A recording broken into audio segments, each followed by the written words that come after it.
Like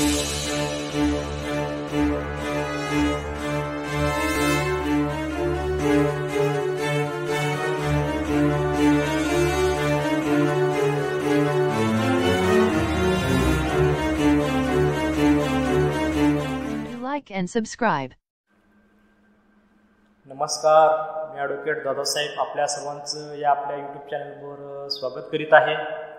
सत्याचा विजय व्हावा, असत्याचा पराजय व्हावा यासाठीच मी तुमच्या सर्वांसमोर सत्य मांडण्याचा प्रयत्न करणार आहे. तरी ते तुम्ही काळजीपूर्वक लक्ष देऊन एकावाने पहा. मातंग आणि महार या दोन जात समूहामध्ये अंतर्गत वाद असला तरी मानवतावादासाठी, जाती अंतासाठी, शोषणमुक्त समाज निर्मितीसाठी आणि आंबेडकरी विचारांना बळकटी देण्यासाठी हे दोन्ही समाज घटक सवर्णाविरुद्ध एकत्र येतात. हे जे पुस्तक जे आहे ते पुरोगामी महाराष्ट्राचा इतिहास या नावाचं आहे. त्यातील पान क्रमांक 397 याबद्दल सविस्तर माहिती दिलेली आहे. ही अगदी वास्तविक स्थिती आहे. हे कारण की जे अनुसूचित जाती, अनुसूचित जमातीचे जे लोक आहेत त्यांच्या विकासाची जबाबदारी, त्यांच्या संरक्षणाची जबाबदारी या बहुसंख्यक असलेल्या मातंग समाज आणि महार समाजावर आहे. आणि ते देखील या त्यांच्या जबाबदारी प्रति उपेक्षित राहू शकत नाहीत. आणि आज ताग आहे तर त्यांनी ते कधीच राहिलेले सुद्धा नाहीत. कितीही जरी या दोघांमध्ये अंतर्गत कितीही मोठा वाद जरी असेल, परंतु ज्या वेळेस मानवतेचा प्रश्न उभा होतो, जाती अंताचा प्रश्न उभा होतो, शोषण मुक्तीचा प्रश्न उभा होतो, त्यावेळेस नक्कीच हे समाज एकत्र येतात.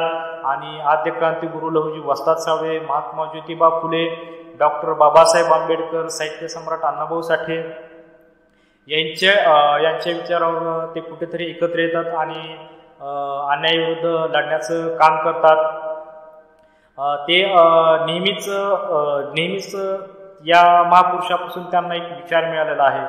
अन्यायापुढे झुकू नका, स्वाभिमानाने लढा, प्रत्येक अन्यायाविरुद्ध योग्य मार्गाने लढा, उच्चनीचतेच्या कल्पना बदलून टाका. हाच मंत्र घेऊन हे दोन समाज पुढे येतात आणि इतर दलित समाजांना संरक्षण देण्याचं काम, त्यांचा विकास करण्याचं काम देखील हे दोन समाज करतात. ही वास्तविक परिस्थिती आहे.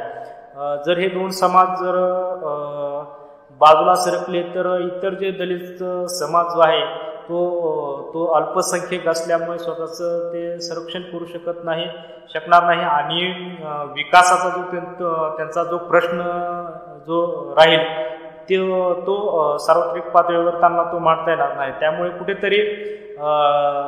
कुठेतरी मातंग आणि महार समाजाची ते यामध्ये कुठेतरी मोठी जबाबदारी आहे आणि ते सुद्धा त्यांच्या या जबाबदारीप्रती कधीच उपेक्षित राहिलेले सुद्धा नाहीत. आणि इतर दलित समाजाचं, त्यांच्या विकासाचं, त्यांचं संरक्षण करण्याची जबाबदारी नक्कीच या दोन समाजावर आहे. म्हटलं जातं की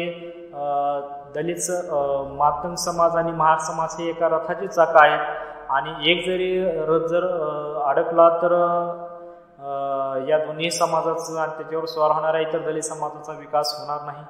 आणि हे या दोन्ही समाजाला देखील कळालेलं आहे. त्यामुळे यामध्ये जे सांगितलेलं आहे की अंतर्गत वाद कितीही मोठा असला तरी मानवतेसाठी, जाती अंतासाठी, शोषणमुक्तीसाठी हा समाज नक्कीच समोर येतो.